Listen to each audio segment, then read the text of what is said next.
Do të shikojmë vajzat dhe gratë shqiptare labe të cilët luftuan edhe kundra imperatorisë Osmanlije edhe kundra grekëve, se si u hodhën nga shkëmbinjtë, se si ato luftuan e tjerë e tjerë. Përshëndetje e miq, ju përshëndes Sulmimoza Elezi dhe vazhdojmë me leximin e librit Kanuni i Labërisë. Deri tashmë kemi parë 9 kapituj dhe 113 nene. Në programin e sotshëm do të shikojmë kapitullin e 10 dhe kapitullin e 11 dhe të shikojmë se si ka funksionuar kanuni që nga lashtësia dhe deri më sot, ku akoma edhe sot në shumë fshatra malore dhe në fshatrat e malësisë ekzistojnë rregullat e kanunit. Dhe një pjesë e njerëzve biles preferojnë që të zgjidhin problemet e tyre, kundërvajtjet e tyre, mosmarrveshjet e tyre ndërmjet pleqjve të fshatit ose atyre burrave që quajnë të mençur. Jemi në kreun e 10. Organizimi luftarak i vetëmbrojtjes së vendit. Neni 114. Organizimi i vetëmbrojtjes. Organizimi i vetëmbrojtjes së vendit të zonave të veçqeverisjes vendore bëhet nga kuvendi i fshatit ose i krahinës dhe bazohet në organizma, pra qeta të burrave në qetat e armatosura. Neni 115. Përbërja e qetave vullnetare. Në qeta bëjnë pjesë luftëtarë vullnetar, fshatar, kryesisht djalëria si rregull, burrë për çdo shtëpi,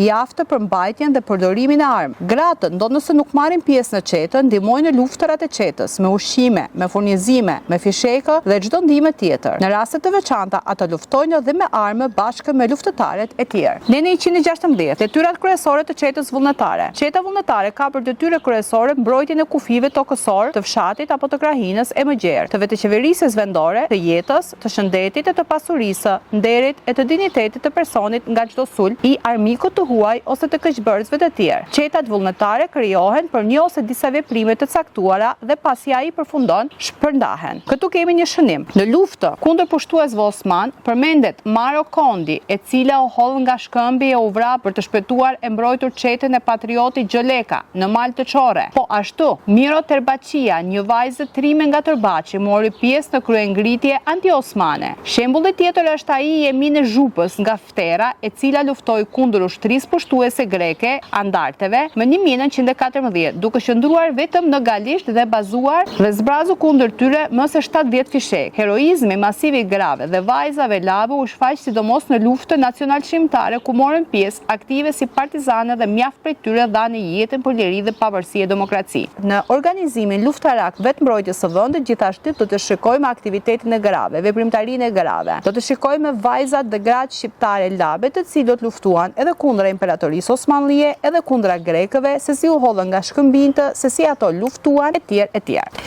Neni 117. Territori ku formohet qeta vullnetare. Çdo qetë formohet në bazë fshati. Kur paraqitet nevoja, ajo formohet edhe në bazë të dy ose më shumë fshatrave ose krahinës. Neni 118. Drejtuesi i qetës vullnetare. Në drejtim të qetës caktohet një nga burrat e njohur për trimëri dhe me përvojë në luftë, ai quhet qetobash ose kapedan. Drejtuesi i qetës, qetobashi ose kapedani, gëzon autoritetet dhe besimin e pjesëtarëve të qetës. Urdhrat e tij zbatohen me vullnetar të lirë nga pjesëtarët e qetës. Kur themi qetobash, më vjen mendja tek historitë e krimave të Jutbinës, të Mujos dhe Halilit, të dy vëllezërve, ku thohet qetobashomuj, pra qetobashomuj. Neni 120. Qeta vullnetare jo organizim i përhershëm. Qeta vullnetare nuk është organizim luftarak i përhershëm, por krijohet kur paraqitet rreziku i sulmit nga armiku, kur i jepet kushtrimi për vetëmbrojtje apo sulm kundër armikut. Pasi kryen detyrën e caktuar të vetëmbrojtjes, qeta kthehet në fshat, shpërndahet dhe luftëtarët e saj merren me punët e përditshme bujqësore e blektorale. Këtu do të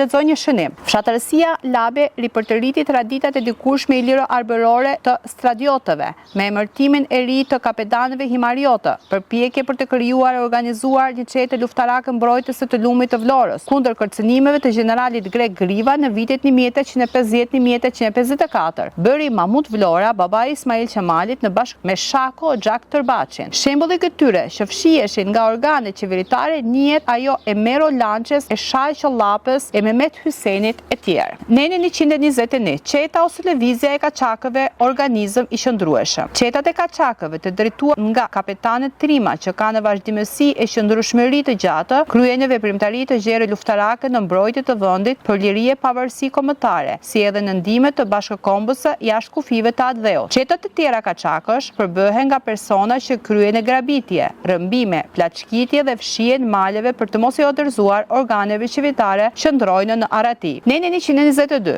Lejimi për të shkuar ushtar në vend të huaj. Këshilli i pleqve, pra pleqësia, ka të drejtë të vendosë që në rrethana të veçanta, sidomos për nevoja ekonomike, të lejojë të shkojnë luftëtarë në ushtritë e huaja, në mënyrë të organizuar, me një komandant besnik të tyre për një afat të caktuar 2 deri në 5 vjet dhe të kthehen pranë familjeve të tyre. Ai që shkon në luftë, ai ka sigurinë dhe garanti që do të kthehet? Jo, patjetër. Këtu po lexoj shënimin dhe neni 22, pra lejimi për të shkuar ushtar në vendet të huaja, ishte neni i fundit i kapitullit të 10.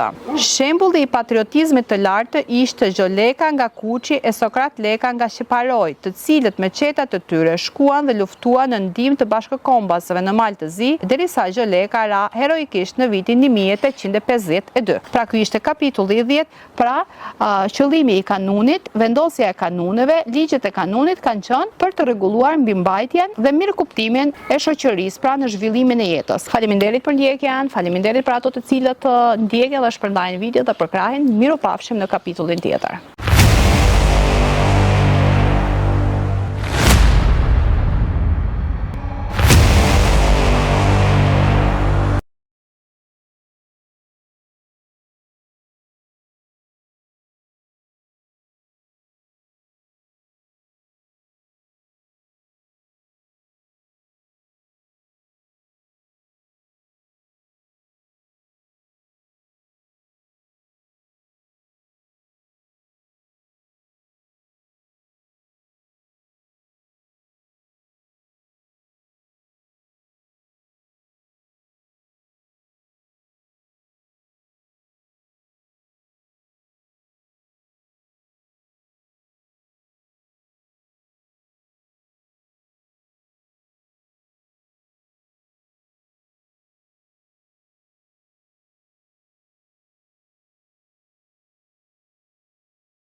Tani jemi në kapitullin e 11